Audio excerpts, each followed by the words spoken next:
Okay, how we doing? Good?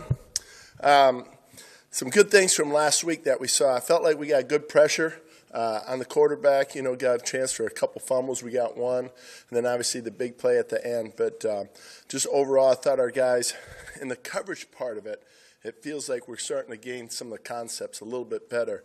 And, you know, each week you see some improvement in that. Still the tackling, the number of missed tackles was down, but still too many yards in the run game, so that still continues to be an issue that we're addressing. How does your defense prepare, not knowing if it's going to be E.J. Manuel or Derek Carr? Well, it is unique because they got different styles. I mean, it's not like completely different, where you see one is a read option type quarterback and one is purely a drop back. So a lot of the same principles show up based on who's in. But they do have different styles. They both like to extend the plays.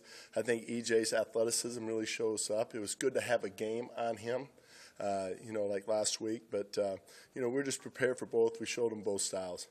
What goes into the decision on when to put Joey and Melvin on the same side? Do you want to kind of limit that so as to maybe use it as more of a surprise?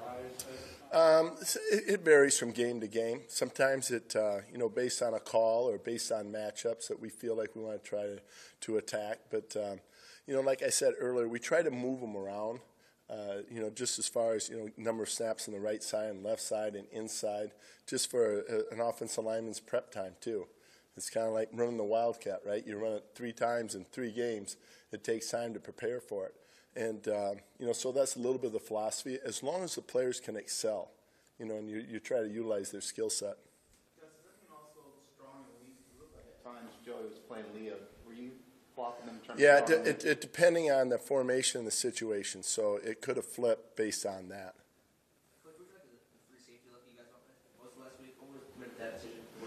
Well, we just felt like, you know, without going into too much detail, again, it's from game to game. We just felt like some of the run schemes that they were trying to run, we felt like to get another, you know, their tight end was pretty athletic.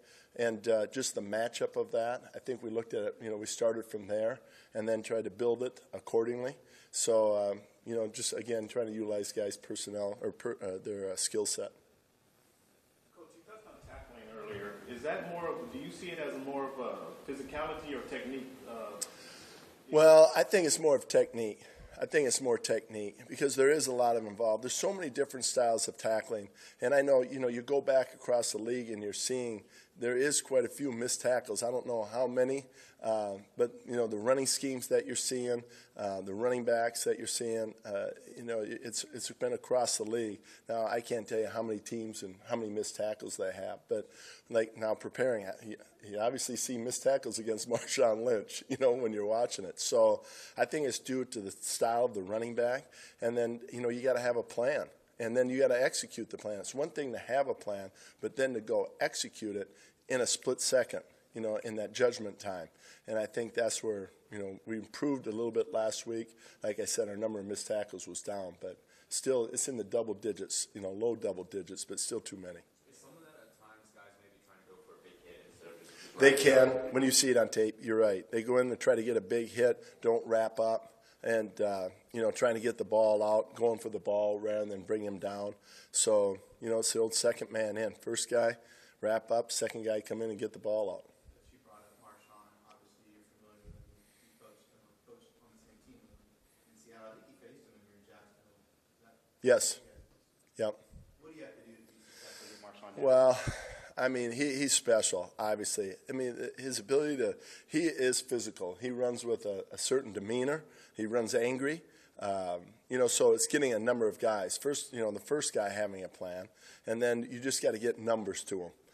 You know, I thought Denver did a good job with that. I thought they had a lot of numbers at the point of attack, and then if he got out of a tackle, there was, you know, even more numbers came. And I think that's a big part of it, to have one guy, count on one guy. We're going to have to get everybody to him. You look like the same guy from a couple years ago? Yeah, he does. I mean, runs angry, keeps his feet moving, physical, you know, yards after contact. He's very impressive. What was it like having to practice against them? I know obviously you guys tackled, but what's the interesting? OTAs was a lot better than training camp, huh? No pads. So he is. You know what I thought was unique about Marshawn was just, you know, when he took a rep, Didn't matter where you were on the field. He always ran through, always to the end zone. Just his work ethic. If he had time off, he went and worked out. Did something with his leg strength, and he just it is very important to him, and a really, really hard worker, and very, very smart, very intelligent football player. Win on the road to get your first win on the road again in a hostile environment is a big rivalry game. So what are you telling your team about the style of play you expect to see? Well, I think for us is to continue. I mean, it's going to be a physical game. We understand that part of it. But anytime that we have an opportunity to display our style, we have another opportunity. That's what we're trying to build. And, each game we're seeing more and more aspects of the style that we want. Great effort, great enthusiasm, great, playing smart, that type of mentality, physical.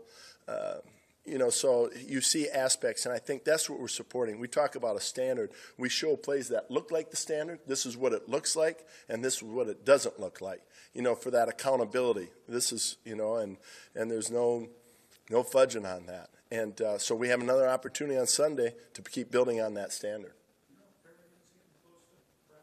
He looks better. You see him moving around a little bit more. I don't know where he's at as far as when we'll get him, but I know he's starting now to tap me on the shoulder about trying to get in there. So I know it's got to be getting closer. Coach, what do you think about Crabtree and Cooper? Well, different styles. Crabtree, obviously I had time at Seattle, and know him. Very physical, win the 50-50 ball, very strong, and after the catch, too, more of a punishing style of receiver. So more of that mentality. Cooper's just so athletic, so smooth. And, any catch he can turn into a big one. So different styles, but, obviously we've been facing some wide receivers now that are pretty talented, and these two guys now are no different. Ricky mentioned the safety position. AP, what do you like about him in terms of his versatility? Well, I think it's a old coaching cliche. You trust him. He's going to be exactly where he's going to be, and the teammates have great trust in him. That's a big part of it. Also, he's been playing very well for us. And for us, it's trying to get the best guys on the field. The guys who are playing the best, get those guys on the field. And we felt like we've been seeing him show up and doing some really good things. And I think last week going into it with the injury to JB, we just felt like we have to manipulate some things to try to get our best players on the field. So we put him in a position that it was simple for him. He had some just likes what he's done in the past, and then we just operated under that. So, he just picks things up. He's a guy that can play multiple positions. He could play strong. He could play free. He could play dime. He could play nickel. He could, do a lot of different things, and we know that we can trust what we're asking is going to get done. At what point does a player earn your trust? At what point do you earn your trust? At what point does that I think consistency, if you do it over and over again, and you just know what you can count on, I think that's the big part. Okay? All right, thank you.